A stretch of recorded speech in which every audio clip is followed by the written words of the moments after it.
নমস্কার বন্ধুরা, কেমন আছো সবাই? তো আজকের ভিডিওটা আশা করি তোমাদের অনেক ভালো লাগবে। সকাল সকাল দিদি এসেছিল ভাইকে ফোঁটা দেওয়ার জন্য, কারণ দিদির কাছ থেকে ফোঁটা নিয়ে আমরা বেরিয়ে পড়ব আমার বাবার বাড়ি যাওয়ার জন্য।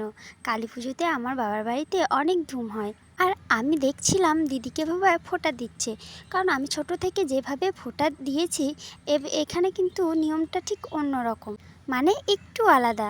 আবার আমার মেয়েও প্রথমবার তার দাদাদেরকে ফোঁটা দেবে। অনেক রাত অবধি ঘোরার জন্য আমার গলাটা না অনেকটা বসে গেছে। আর সকাল সকাল দিদি কত কিছু আয়োজন করেছিল, তাও আবার একা হাতে।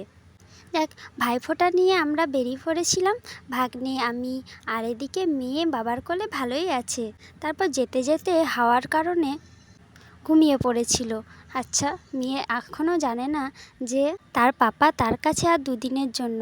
ভাবছি আর মনটা যে কী কষ্ট হচ্ছে। তারপর বাস থেকে নেমে আমরা টোটো ধরতে উঠে গেছিলাম। মেয়ের এই পাকামিগুলো যে কী দেখতে ভালো লাগে বলার নেই। তাছাড়াও আজকে তোমাদেরকে আমার প্রিয় জায়গাটাকে দেখাবো।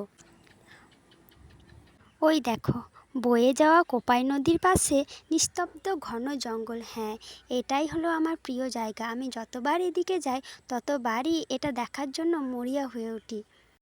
বাড়ি পৌঁছে সেজেগুজে বেরিয়ে পড়েছিলাম ঠাকুর দেখতে। দেখো, প্রত্যেকটা ঠাকুরতলার থিমগুলো ছিল ভীষণ সুন্দর। এই জায়গাটাও কত সুন্দর লাগছে না? ছোট্ট প্যান্ডেলের মধ্যে কালী পুজোয় আমাদের গ্রামটা অনেক জমজমাট হয়।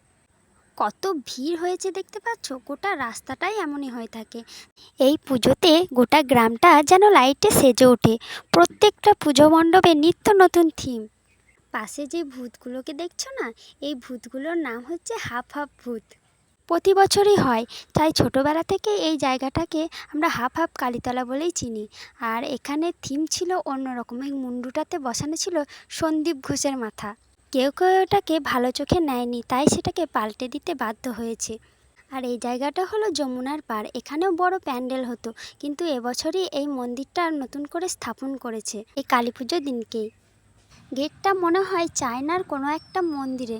ড্রাগন ছিল তো, আর ক্যামেরাতে ঠিকঠাক বোঝা যাচ্ছে না, ভাঙা ফোন হলে যা হয়। তারপর চলে গেলাম চালদাতলা। এখানকারও প্যান্ডেলটা ছিল খুবই সুন্দর। তারপর দেখাবো সব থেকে ইন্টারেস্টিং জায়গা হলো এটা, ভুতুড়ে গুহা। চারিদিকে ছিল শুধু ভূত, সাথে ভুতুড়ে আওয়াজ। বুঝতে পারছো গায়ে রোমটা কেমন খাড়া হয়ে যাবে?